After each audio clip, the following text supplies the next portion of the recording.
Proceed with caution. Confusing reports on the Delta variant and mixed numbers on the economy make us think again about that rush to reopen. This is Bloomberg Wall Street Week. I'm David Westin. This week, we talk with Leon Cooperman about what investors should worry about in Washington. There's a shift taking place to the left of government. The people in charge now are going to go for higher taxes. We're going to have higher inflation, higher interest rates. And special contributor Larry Summers about what comes next for the Fed. A chair who is committed to the wrong kind of deregulationist attitude could do enormous damage.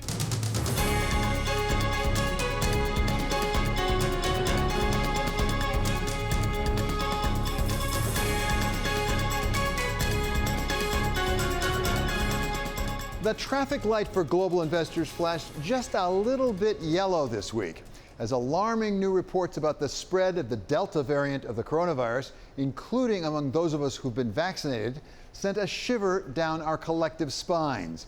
And authorities from Beijing to New York imposed new restrictions. Even former President Obama had to cut way back on his 60th birthday bash up in Martha's Vineyard. But then the experts took a closer look and concluded that it may not be as bad as early reports suggested, especially if you pay attention to the odds instead of just the absolute numbers.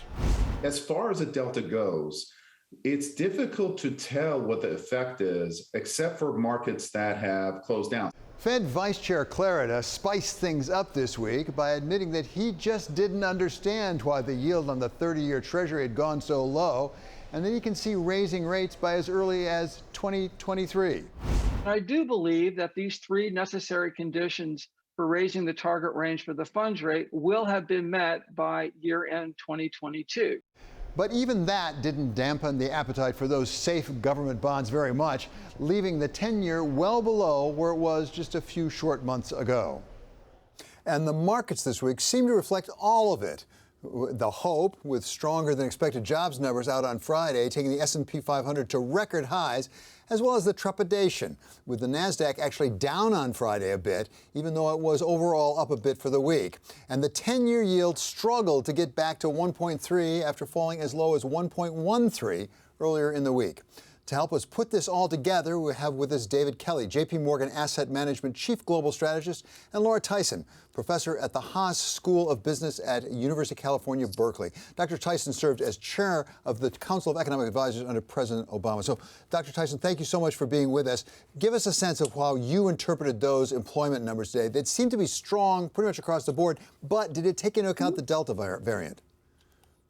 Well, it was strong, and I certainly think it's important to look at the 3 months average. If you look at the 3 month average of adding 800,000 jobs a month, those are strong numbers and show continued strengthening of the labor market. That's the first thing.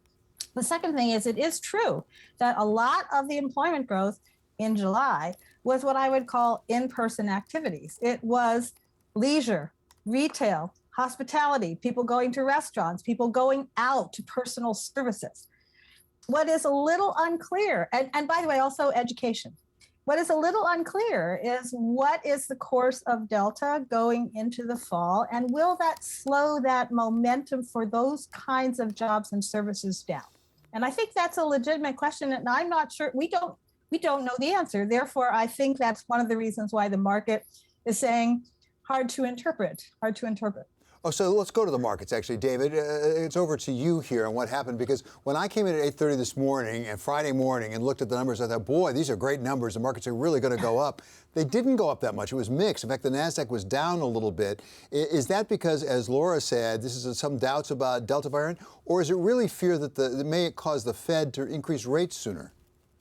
I don't really think it's either of those. I mean, the markets are very, very high. I mean, we've been going up for a very long time. We are, from these heights, it's hard to justify moving up quickly from here. But on the Delta variant, I mean, I know the virus is mutating, but you know what? In some ways, the economy is mutating also. I think it is really interesting that we had a huge crash in the economy last year, and then a rebound in the third quarter. But every quarter since then, we've grown. We're on our fourth wave of COVID here, but the economy is really adapting to it. So I do think the Delta variant will slow things down a little bit over the next month or two. I think hopefully it'll peak and come down again. But as I look at the economy, it looks like people are adapting to it. Yes, we're going to get much more serious about vaccine mandates. You want to work here, you got to have a vaccine. We're going to get more serious about wearing masks. But it's not going to stop people from reopening the schools or getting back to doing the things they want to do. We're just going to have to do them in a different way. But I've confidence. The virus mutates, but we mutate too. And I think the economy is actually going to keep on growing through this. So Laura, back to you. What does that say to the Fed and monetary policy as a practical matter? Because I think what I just heard from David is we're learning to adapt to it. It's not going to be as robust as we thought. It'll be more tempered. But does that mean actually the Fed can be a bit more lenient with monetary policy longer?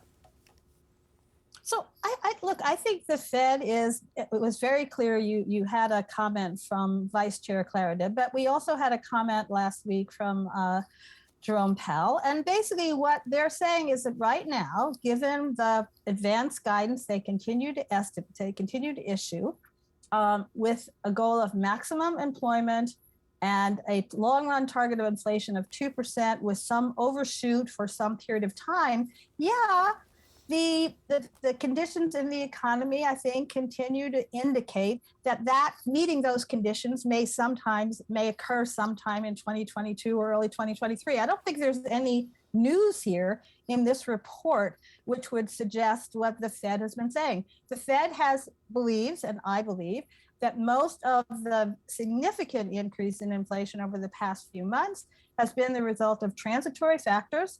Those factors will die out, and we will end up with perhaps a somewhat higher inflation rate, over 2%, but not much. And that will be consistent with the Fed's guidance on what its policy is going to be.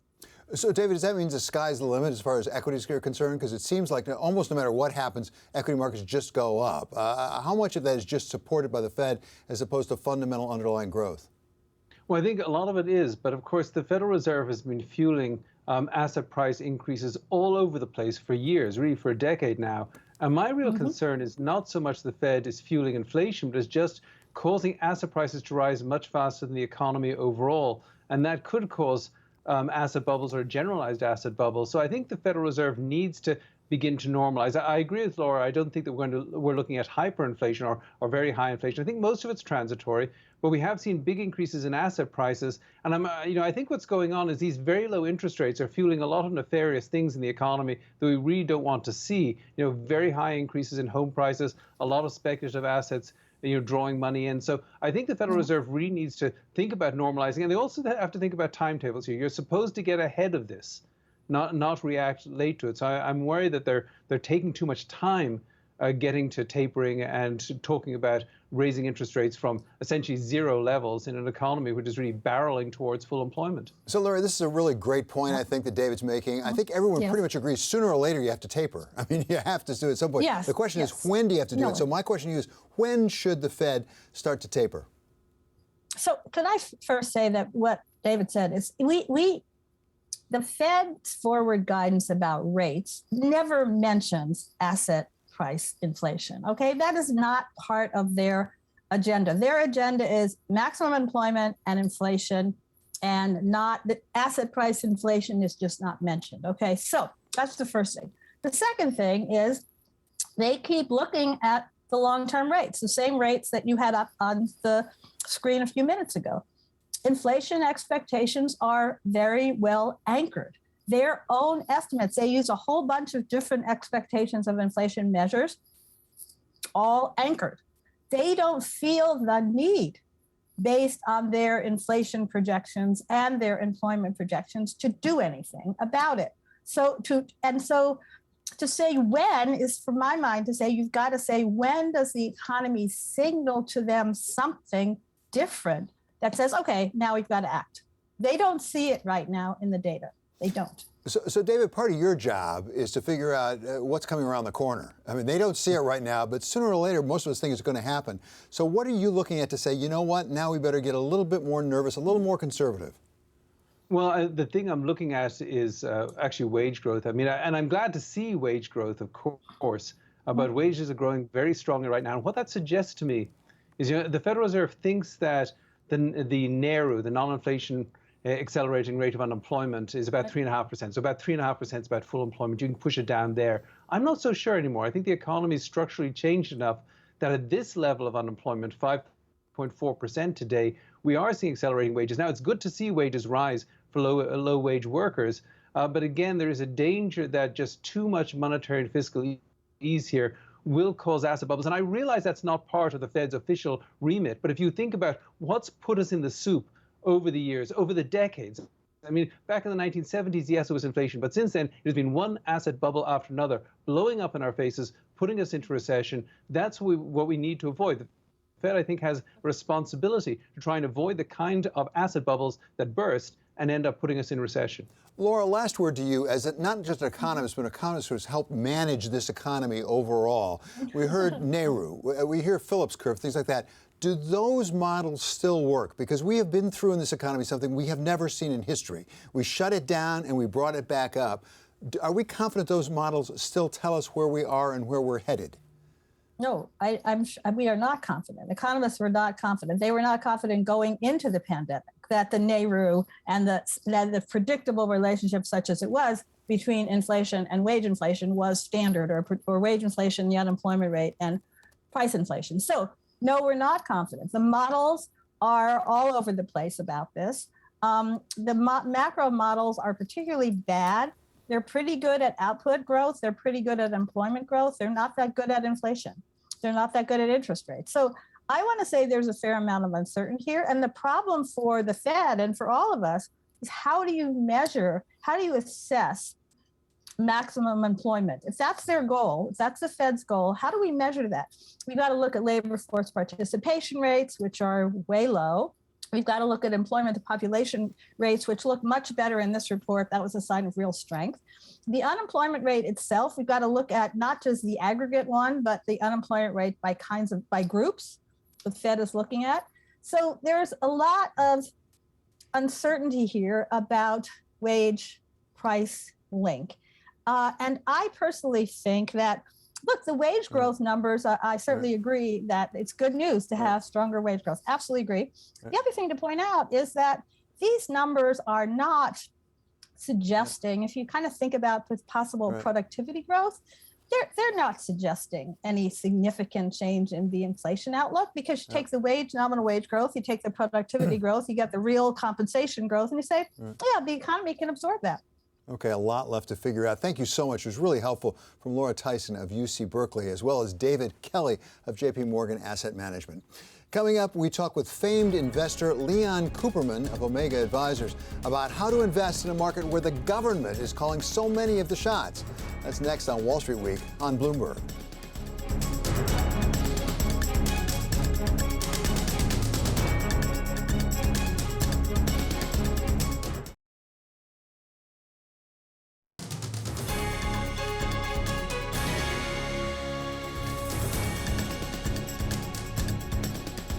This is Wall Street Week. I'm David Westin. This week saw another chapter in the drama of Washington, with the Senate apparently getting closer to a major bipartisan infrastructure package coming on top of over $5 trillion in fiscal stimulus already pumped in the system, and more on the way if Democrats have their way.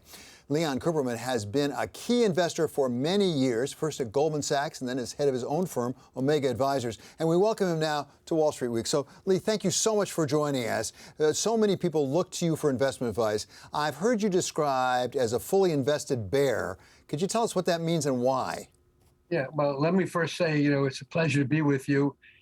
I was on with Louis Rukeyser on the initial Wall Street Week 4 or 5 times. This is a lot more convenient. I'm sitting in my home in New Jersey, and I didn't have to travel to Owens Mills, Maryland. So it's a pretty painless experience. Fully invested bear is explained by the fact that it's a cyclical and secular outlook. The cyclical conditions are not suggestive of a bear market. Basically, bear markets don't come about through immaculate conception.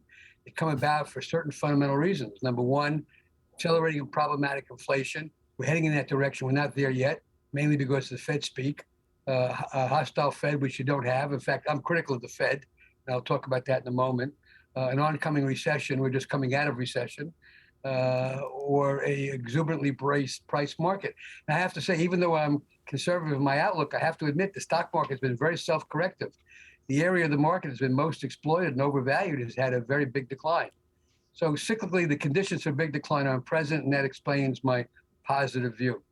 My long-term concerns are, I think we're kind of borrowing from the future.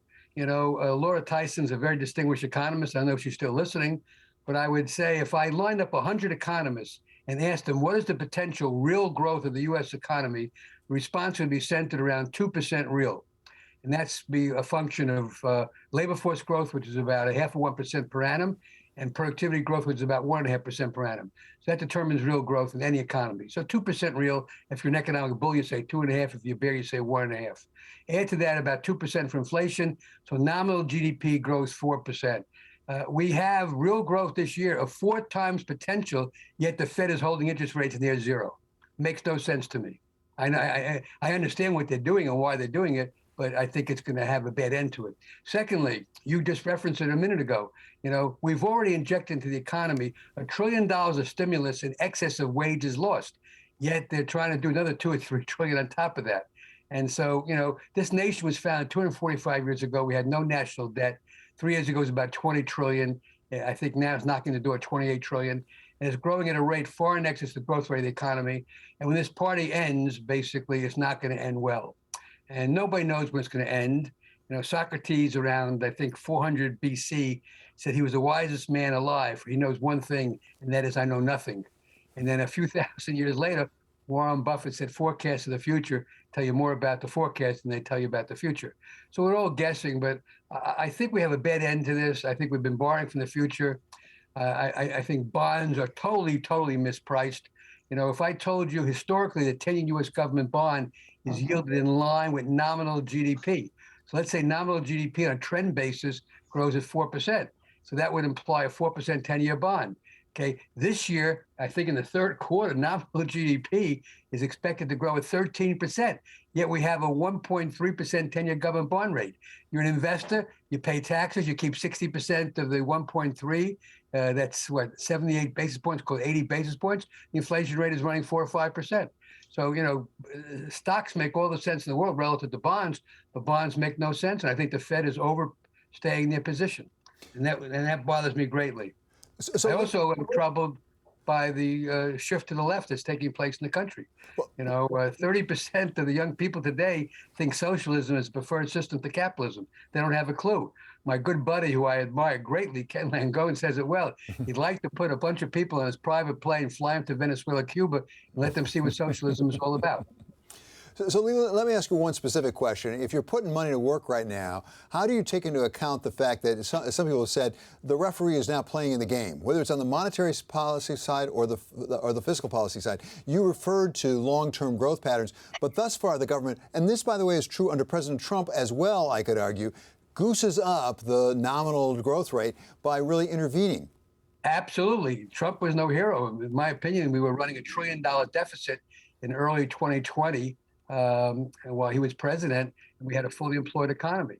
Well, really what happened is prior to COVID hitting, the unemployed, when there's about 5.5 million people, it ballooned to 23 million people, and now we're at the peak, and now we're down to about 8 million. And we're conducting fiscal monetary policy with the idea of getting unemployment back down to where it was pre-COVID. It's not a worthwhile objective, but I think the combination of very stimulative fiscal monetary policy, it will turn out to be problematic. So Lee, let me ask you one last question here, which goes to a fundamental issue for our audience, which is historically, the best and the brightest have gone to Wall Street. Is that still true, or is Wall Street struggling to attract the best talent these days because they're going off to other sources, including tech as well as maybe biotech? I don't know. In all honesty, David, I've always advocated, I do a lot of speaking to young people in high school and colleges, and I tell them the only way to be successful is to do what you love and love what you do. So, don't go into a field to make a lot of money. Go into a field because you have a passion for it. And I think Wall Street's a place where I loved every minute I worked there. I had a great 25-year run at Goldman Sachs, terrific firm. I had a great run at Omega for another 25 years. And then in 2018, I decided to, I tell everybody I'm like, Hyman Roth in Godfather 2. I saw the movie 100 times, but there's a scene at the airport right before they shoot him. He professes to be a retired executive living on a pension. I'm a retired money manager living on investment income. The bad news is I have no active income, no wages, no salaries. All my income is dividends and interest. I have enough of it. Don't worry about me. And the good news is I have no pressure. So at age 78, I decided to swap pressure for income. Pressure for income. Less pressure, more income. I like to make money because my goal is to give it away, and I like to have more money to give away. But basically, I love what I'm doing. So Wall Street will get its share of good people, and the legal profession is going to get its share of good people. And money goes where money's treated best. But I think the way to be successful is to go where you have a passion, and and that's kind of what got me to Wall Street. I look at my career and I say,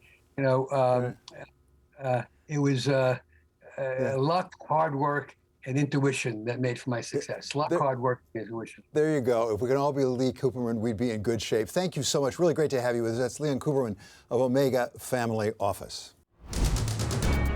Coming up, we take a look at the week ahead on Global Wall Street. That's next on Wall Street Week on Bloomberg.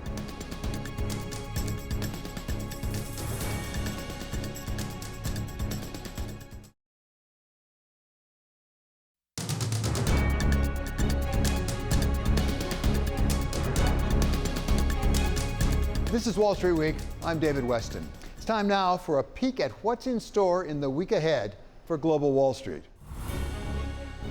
David, on Monday, we'll get the first chance to react to China's inflation and trade data out this weekend. From the Philippines, we get the GDP update and a policy decision. Speculation building for a triple R cut from there. As for some earnings highlights, we have beer to semiconductors on the docket with Asahi and UEM reporting, along with SoftBank Group, Rakuten, and Japanese game maker Nexon also reporting. Nexon getting about a third of its revenue from China, where it has a licensing deal with Tencent. And here in Hong Kong, the exchange operator's results are due. Plus, we have Chinese EV manufacturer Li Auto making its trading debut, while in Seoul, Tencent-backed Korean game developer Krafton starts trading on Tuesday in what's becoming a record year for Korean IPOs. Danny?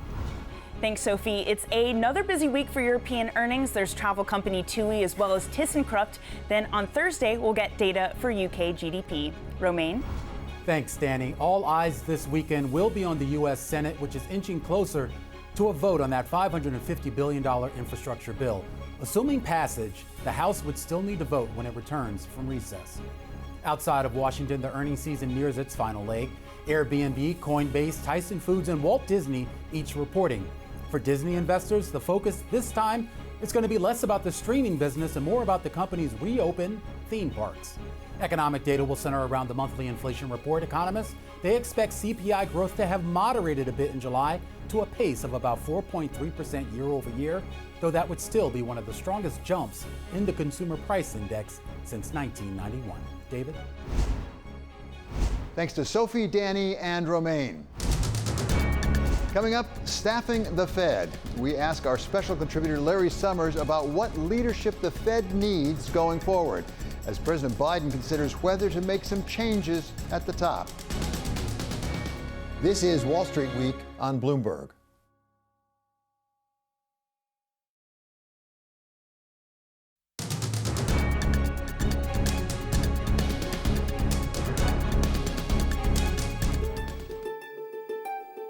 No one ever said that the job of Fed chair is an easy one. But when Jay Powell moved up to the big chair, he couldn't have known that he'd be faced with a pandemic, an economy brought to an abrupt stop, and that he'd have to step in and help save the day by keeping the financial system alive, while lawmakers worked out a series of stimulus packages. We are deploying these lending powers to an unprecedented extent, enabled in large part by the financial backing from the Congress and the Treasury. It was President Obama who first named Powell to the Fed board back in 2012, and then President Trump who elevated him to be chair in 2017. It is my pleasure and my honor to announce my nomination of Jerome Powell to be the next chairman of the Federal Reserve. I'm both honored and humbled by this opportunity to serve our great country. Powell's term as chair expires just over 6 months from now, in February 2022. And though he has been praised for his bold action on monetary stimulus when we needed it most, naming his own chair could give President Biden an opportunity to put his stamp on monetary policy in the only way he can, by choosing who will set that policy. My administration understands that if we were to ever experience unchecked inflation over the long term, that would pose a real challenge to our economy. The Fed is independent. It should take whatever steps it deems necessary to support a strong, durable economic recovery. And it's not just the Fed chair whom President Biden has the opportunity to choose. The terms for Vice Chairs Richard Clarida and Randall Quarles also expire in the coming months. And that's in addition to one vacancy on the 7-member board. There are risks to any outlook, and I do believe that the risks to my outlook for inflation are to the upside. It may not be monetary policy that will inform the president's decision. Some Democrats want tougher regulation of banks, more attention to climate change, and greater focus on reducing economic inequality. My concern is that over and over, he has weakened a regulation here. He has led the Fed to ease up there. He's led the Fed to help protect the biggest financial institutions.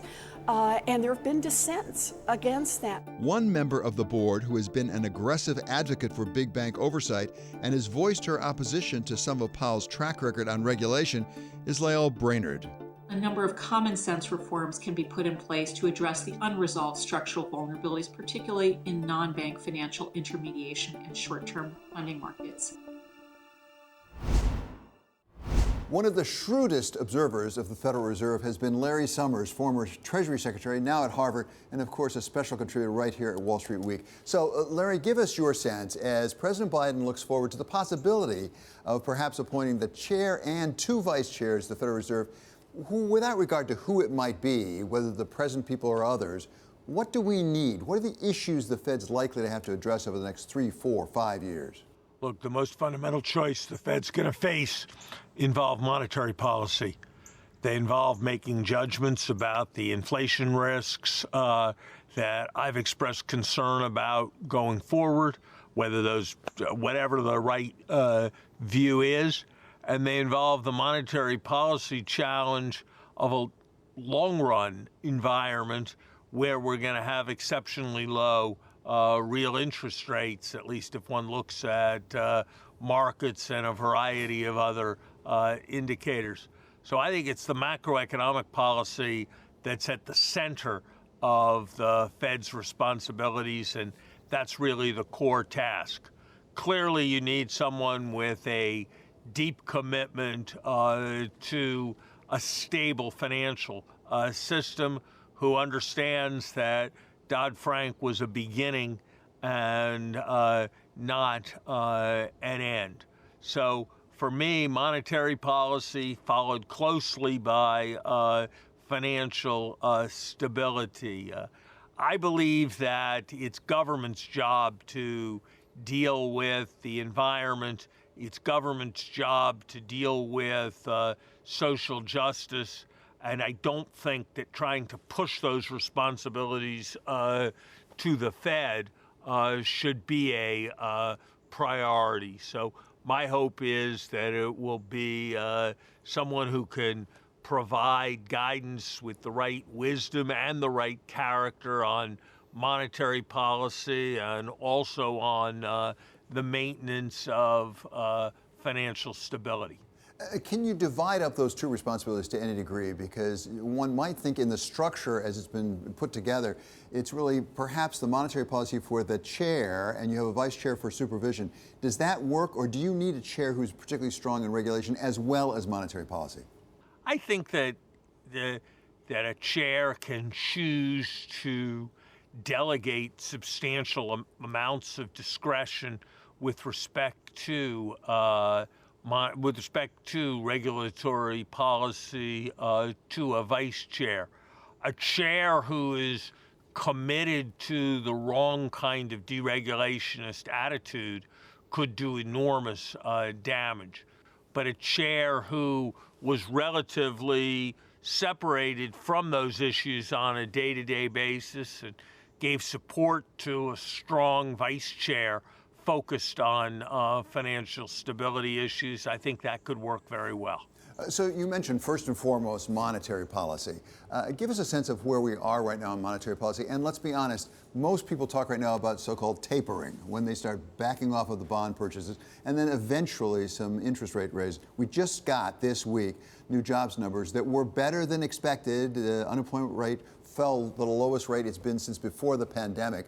Does that tell us anything about that question about monetary policy and tapering? Look, I think the Fed has misjudged the overheating risk. I think given that they have an instrument that operates with lags, given the level of inflationary pressure in our economy, given prospective growth and closure of the GDP gap, given the extent of inflation in the housing markets, given record levels of job openings, I don't think they should be buying anything like $40 billion a month of mortgage-backed securities or $120 billion a month of treasuries. What they are doing is shifting America's funding structure towards being shorter term rather than longer term. If there was ever a moment to be locking in long-term funding, I think it's this moment. So I think the Fed should be moving with all deliberate speed to tapering. It should be signaling its concern about overheating.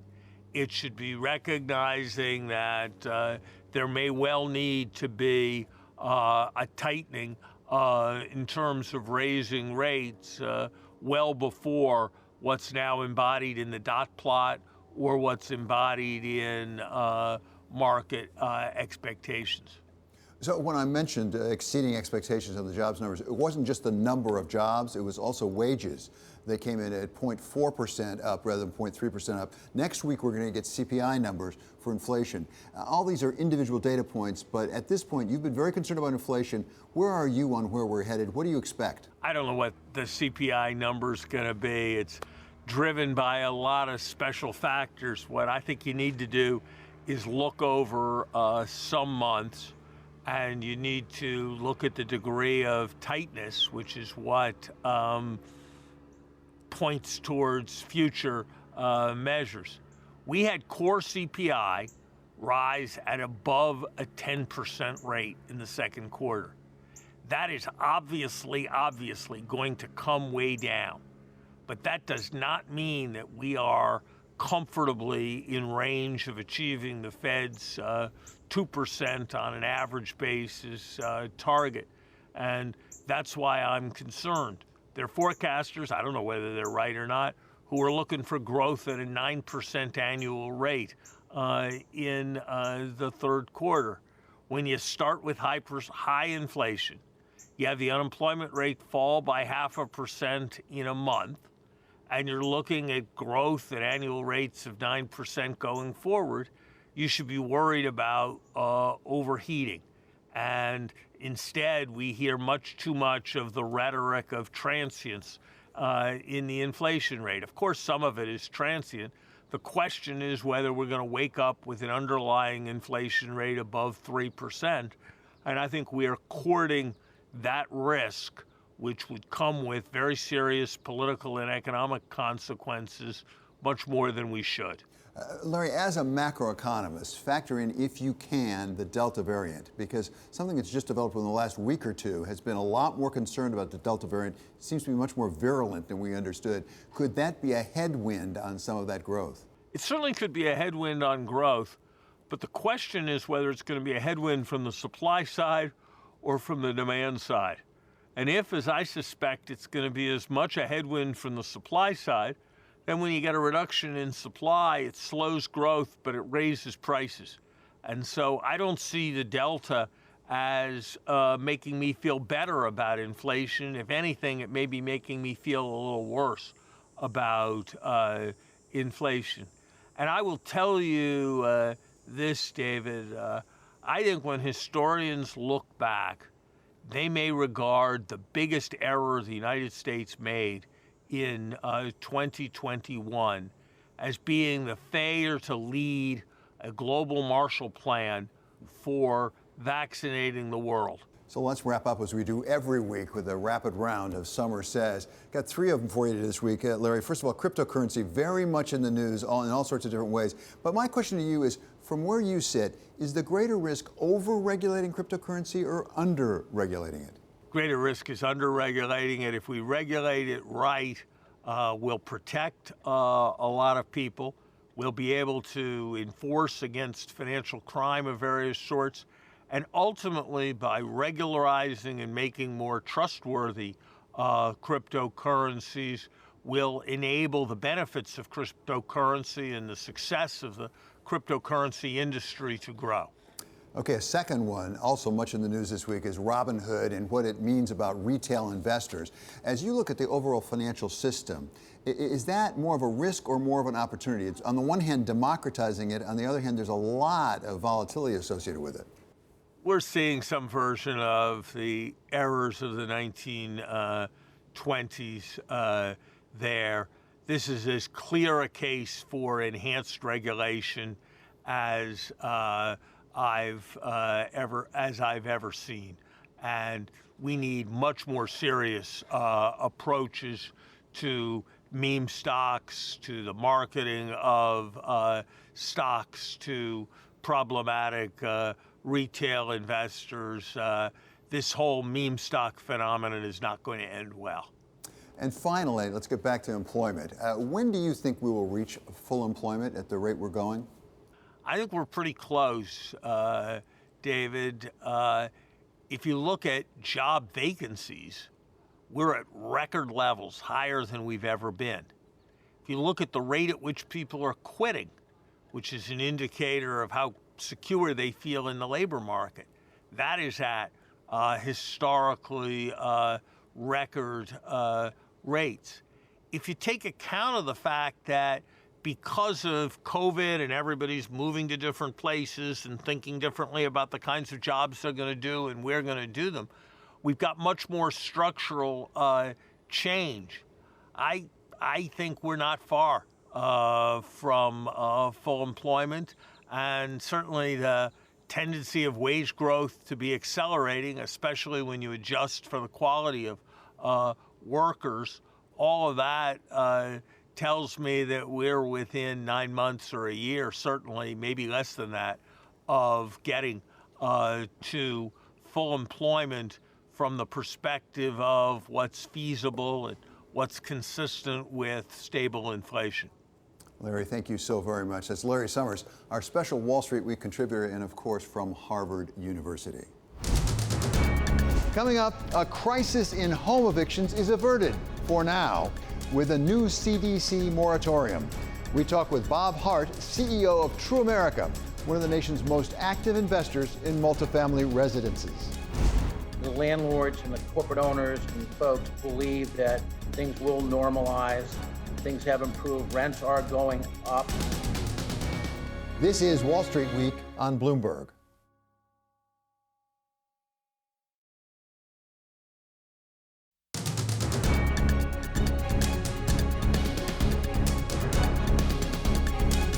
This is Wall Street Week. I'm David Westin. Millions of Americans were exposed to possible eviction because of the pandemic, but were protected by Congress. When that moratorium on evictions lapsed, then they were exposed, along with hundreds of thousands of landlords. The CDC this week stepped in and imposed a new moratorium, but the issue still remains. And we turn now to Bob Hart. He is the CEO of TruAmerica Multifamily, which manages some 47,000 units around the country. So Bob, thank you so much. Welcome to Wall Street Week. Good to have you here. Give us a sense about this industry, because some of us may not have followed that closely. How many people really are behind on their rent? How many people do you have in your units who are behind? Well, David, there's quite a number of people in America that are behind right now. It's about 15% of the total renter population of about 44 million households. And either they're currently behind or they have some past due form of rent. However, the situation has improved for many, many of us because more people are working as the economy has improved. And I think if you look at current statistics, it's probably less than 5% of the renter population that is currently not paying, either because they're choosing not to pay due to the eviction moratorium, or they simply cannot pay. So the situation has improved, but there is a lot of past due rent that's affecting particularly the small landlord. The corporate landlords are hurting as well, but to the extent that this problem is really harshly affecting the small landlord that's deriving passive income or retirement income from the rental of apartments. As I listen to you and as I read about this, it sounds like this is a somewhat troubled business right now. Is investing in and owning rental units right now, is that a good business? If you read the headlines, you would say it's not, but there's really two different worlds. The investment world seems to be running counter to the headlines, and multifamily investment is extremely robust in the country right now because the landlords and the corporate owners and folks believe that things will normalize, things have improved, rents are going up in certain areas, and the business model is very, very sound. So the investment climate is quite robust. What makes it a good business? Is it a cash business? That is to say, you don't have to invest very much more. You can sort of really receive rents ongoing from the current investments? What's always made apartments a good business is what you just said, the durability of the cash flow streams. People can invest 20 or 30% of the value of a building and borrow at rates today that are very, very attractive. Fixed rate loans are in the sub 4% range, and variable rate loans are as low as 3% or even lower. And if they can buy at a cash on cash return of say 5 or 6%, they're making a spread on their money. Rents do grow, and there is economic benefits through depreciation and other factors that improve that durability of cash flow over a long period of time.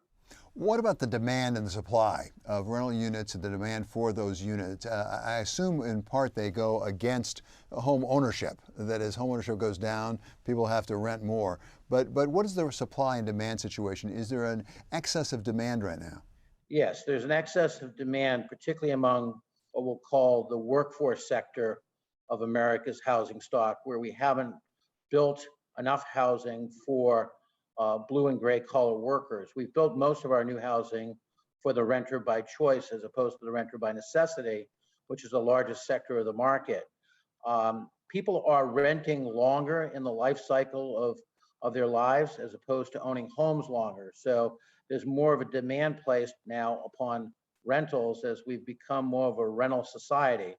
Our homeownership rate in the country has dropped from as high as high 60s, maybe 69% of all American households 12 years ago, to low 60s, 63%. So there's been a major shift toward rentership, which many folks in the business think is permanent.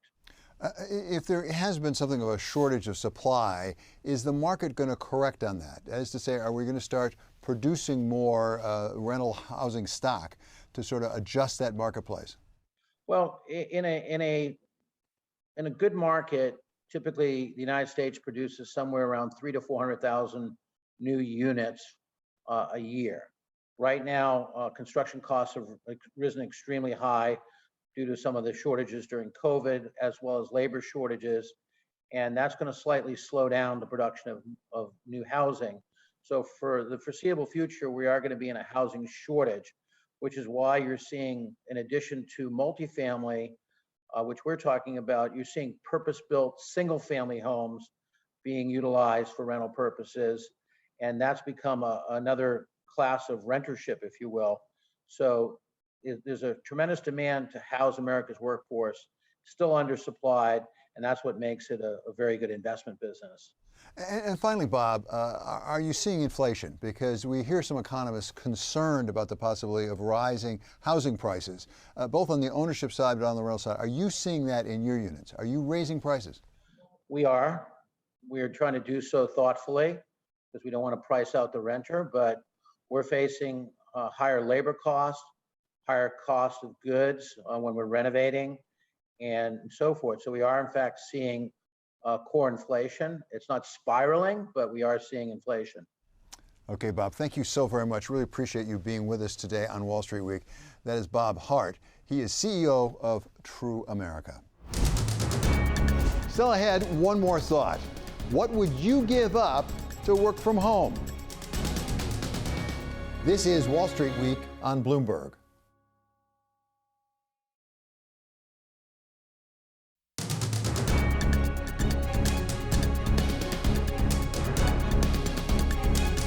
Finally, one more thought. Let's make a deal. Workers around the country are coming to terms, slowly, with the need to come back to the office as employers coax them back or just plain say they have to come back. If you can go to a restaurant in New York City, you can come into the office. And we want you in the office. But it turns out that for a whole lot of us, we sort of like the idea of working from home if we could, eliminating those long commutes and having the flexibility to fit our personal life around the office rather than the other way around. Some employers may insist people come back in person, and some workers may just refuse, although the work from home camp may be able to delay their sacrifices for a few more months as the list of companies delaying plans to bring workers back to physical offices is growing. We had plans in place post-Labor Day to be more encouraging about our office environment and trying to get people to to encourage them to come back. The Delta variant has changed all that. The corporate office is beginning to come back in September, then more in November, more in December, and we're checking and adjusting along the way. But in between is where a negotiation may be taking place. After all, there's always a price for everything, right? And some surveys are starting to set the market price in the bid and the ask for returning to the office. The insurance company Breeze did an online survey showing 2/3 of those whose jobs could be done from home would accept a pay cut of 5%.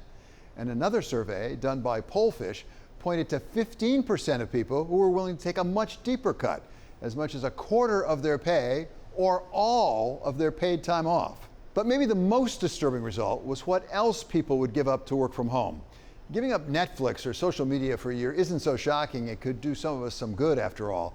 But more troubling is the third of respondents who said that they would give up the right to vote in all future national and local elections if they could just work from home forever. So I'll leave it up to you to think about whether that's more about the pain of community or about how deeply we are discounting our role in choosing our leaders. That does it for this episode of Wall Street Week. I'm David Westin. This is Bloomberg. See you next week.